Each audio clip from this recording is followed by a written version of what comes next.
if I didn't tell you, it's gonna be a weekly update. I'm sorry, for not telling you guys actually sooner in the. So I'm not sure exactly what day I'm gonna upload these videos, but it's gonna be weekly. So back to the story. Also, I have a bunch of other stuff planned, and I'm not the only thing that I'm. This is not the only thing I'm doing. I have a ton of stuff in the works, and this is chapter 3. And remember last time where I was being weird and funny? Let's go. So, you want to read all this? Yeah. Paradise stared around and rubbed her eyes before opening them. She saw a tan, freckled, sharp-featured, blue-haired girl right in front of her, their faces only inches apart. She yelped and moved back, causing her to roll out of bed and land on the floor with a hard thud and an oof. Lapis woke up after hearing the yelp and jumped, rolling out of bed as well. She fell on the ground. She fell on the floor and scrambled to her feet. I'm up, I'm up, I'm. She looked around to spot Peridot on the floor, who was rubbing her head up. She remembered the previous night. There was, I'll say ooh, but that dog give me. I know, but I was. Oh, should we going to say? Whatever. Peridot looked around and spotted Lapis. She quickly got up and grabbed the nearest thing, a pillow. She pointed at Lapis like a weapon. Who are? She looked at the pillow in her hands and grounded. She yeeted it behind her and grabbed a screwdriver. Who are you? Oh, it's you, she said deadpan and yeeted yeet the screwdriver behind you. Not caring where they landed. Lapis put her hand over her mouth, trying to hold in her laughter, but ended up snorting and bursting into laughter. She leaned over and put her hands on one knee, on her knee. Taylor stared blankly at the girl. Y'all done? Y'all done? She questioned. Lapis kept laughing. Snorted. I'm sorry. That was just a snort adorable, she managed to say between the laughs, giggles, and snorts. Paired up blushed lively and gurgled incoherent nonsense. So, are you saying, or she waved her hand around? Lapis shook of shade and shrugged. I could if you want. I got nothing to do anyway, she said. Parrot shrugged. I guess you could. She went to the dresser and spotted a bloody razor and quickly stuffed it in a drawer. She didn't want anyone but Garnet to know all about her slight problem. Okay, maybe more than slight.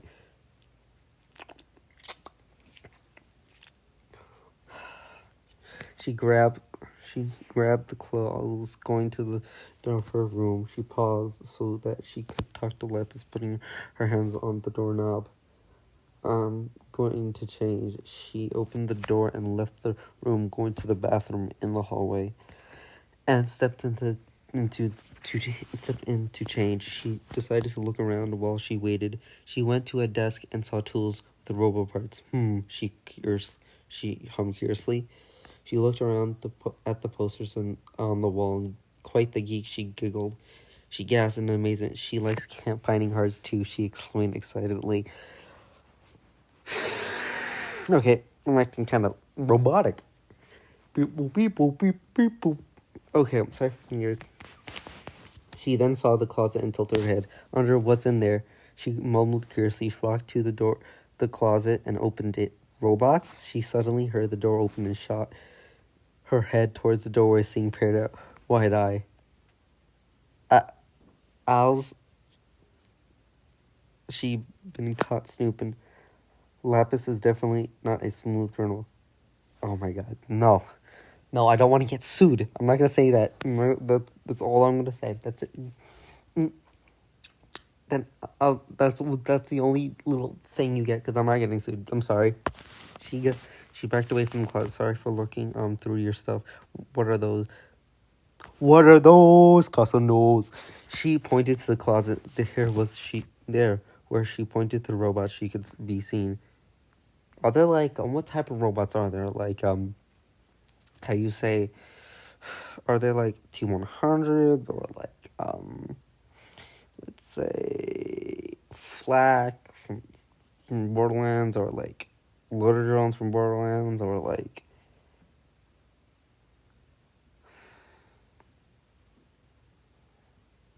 You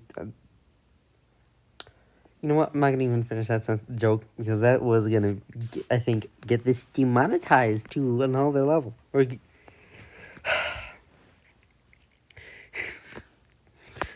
She backed in, Peridot blushed and went to the closet. She grabbed a light green orb with 4 legs and floating around the orb Robonoid. She put on it's on the floor.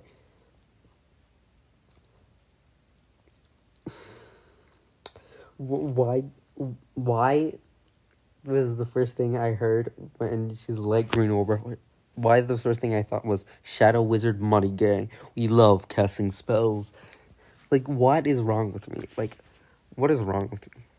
Lapis looked at it, then to Peridot. You made this? She asked, and Peridot shyly nodded. What does it do? The balloon asked. It fixes things and makes it look brand new.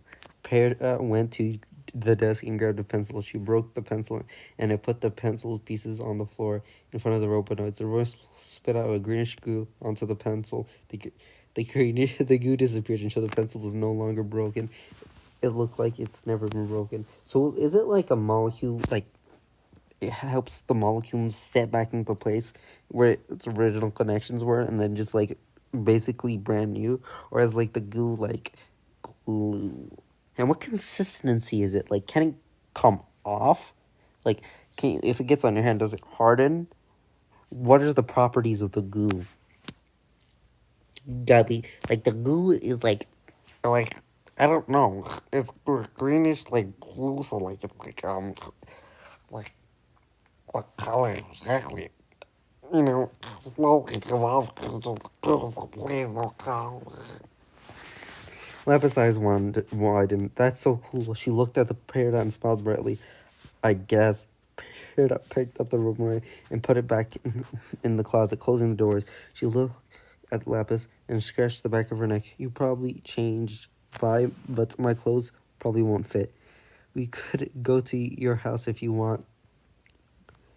Eyebrows raised by 2 inches. That's not even possible. Yeah, I wouldn't want to wear your clothes anyway. It'll be weird. My house isn't far. Wait, I didn't tell my parents I was here. Crap, she said nervously. She grabbed her phone. 20 missed calls and 30 texts. I'll be back. I'm going to call them. She went out of the room and stood in the hallway. I wonder how Lapis' mom and dad, or whatever her parents are gonna react to I don't want to make those jokes because I'm not sure if I'm gonna get those demonetized because appropriate.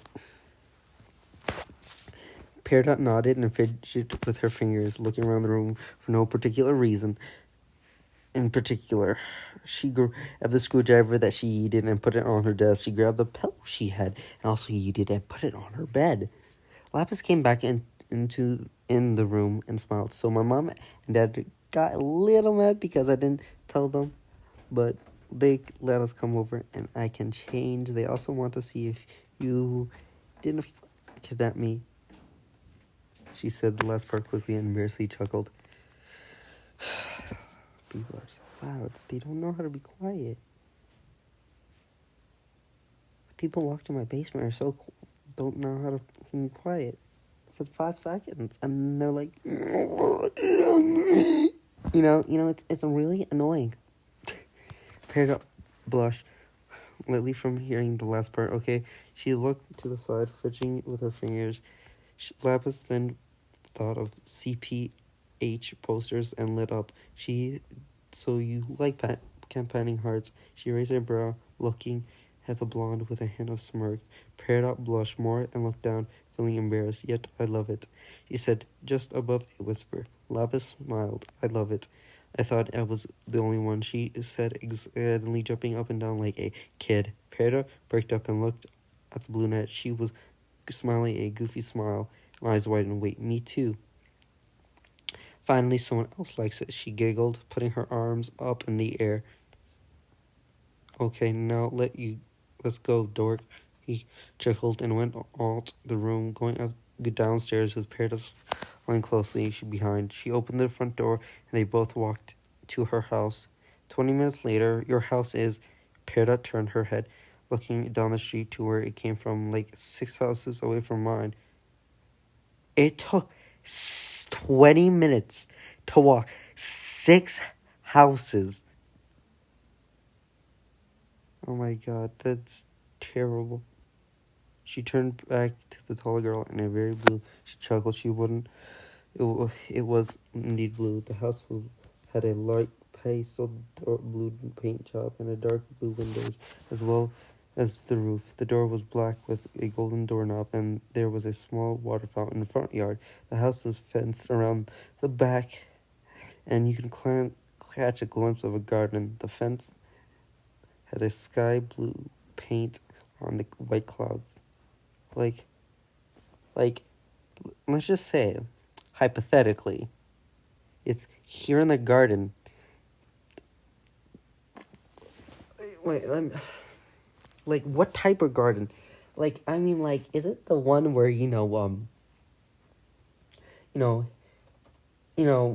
got some Spinel got banded in? Would it be? Like, that would be funny because I could make a really, really weird, funny joke.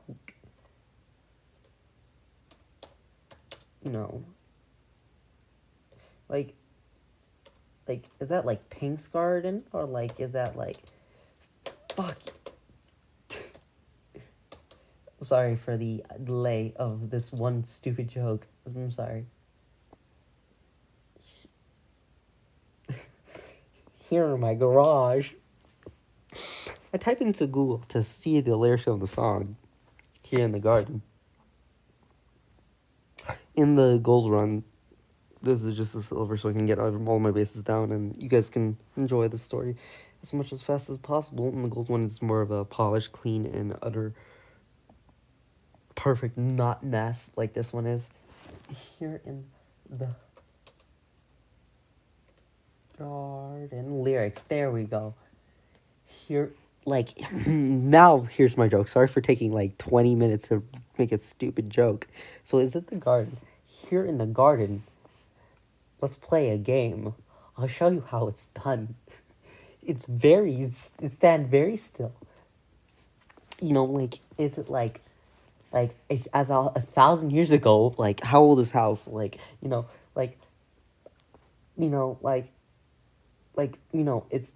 It's under the endless sky because it's also blue and it's sky blue and has clouds on it. So it's like, there's something new here because this is a new episode, and she drifts like Tokyo Drift style. I'm gonna make clever puns, and it's not gonna be like so dumb this time. So just wait. Sorry, the gold version is funny. This is supposed to be funny and somewhat creative, and then I'm gonna read the gold version. It's gonna be nicer. My voice is gonna be cleaner. Everything is. And my throat's a little sore, if you've noticed, too. It has a dark... The fence had this... You should see my room, she muttered as she opened the door. Walking in, she immediately greeted by 2 sets of arms around her and pulling her in. We're so worried about you. Don't do that again, young lady, Mr. Lasley said with a huff. Mrs. Lasley pulled her into a tight hug and almost suffocated with her embrace. We thought something happened to you. Mom can't breathe, she rastly squeaked out, pointing to her slightly flushed face. Oh, sorry, Miss Lasley quickly let go. Peridot stood awkwardly in the door, scratching her neck, nervously chuckling. This Dorito had no idea what to do. What you have to do is make a good impression by greet them nicely and say, hi, my name's blah, blah, blah. And then you have to be as polite as possible, trying to be helpful as possible. That's how your friends, actually, fun fact, that's how you make your friends' parents happy, and they like you, and they'll want you to sit around, and they're fine with you hanging out. If you be as polite as possible, you introduce yourself nicely and say, hi, my name's blah, blah, blah, and try to always help out and be as good a kid as possible in front of them. Then you could do some dog. Then you could play some games if you didn't knew. Peridot stood awkwardly in the doorway, scratching her neck. Had no idea to you can. Yeah, that's how you want to have a good impression. If you want to hang out as much as possible, you in this situation, you try to be as nice as possible and behave as well as possible. And also, don't curse, don't act like crazy. The two parents that looked towards the blonde sitting in the door. Oh, it's a girl, thank goodness. You weren't taken by some horny boy. Little did they know, foreshadowing fought y'all. Peridot blinked as her cheek turned light pink, and Lapis' face palmed.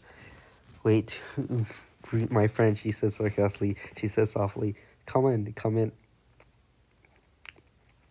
It's 100% Peridot's gonna do to Leslie a little bit later. Oh my god, I'm sorry.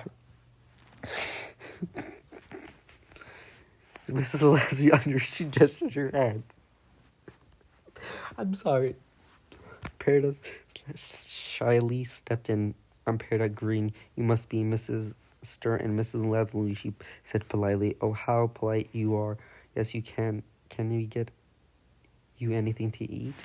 Okay, we're going to go up to my room by Lapis said quickly and grabbed Peridot by the wrist and dragged her upstairs. She flung Peridot into her room, closed the door, leaning back on it inside. Peridot stumbled, catching her bounce and blinking fiercely. What the fuck just happened? This is a quote from the author herself. Hello, everyone. I hope you like this chapter. Thoughts, predictions, suggestions, ideas. Don't forget to vote, share, comment, and add to the reading list. The author, yeah. Guys, if I have to delay, I want you guys to know is I'm probably have to delay shit by like a minute before each episode if there's like a beginning part that's kind of inappropriate or like any parts that are inappropriate. You guys need to understand that I'm going to delay it and I'm going to delay it a little bit later. So like, you know how I just cursed? I have to delay it so YouTube doesn't just choke me to death. I'm sorry. This is going to be it from now on. I'm going to say this 2 more times and then so you guys understand, and people coming for later episodes will understand that more. So, yeah. Well, literally.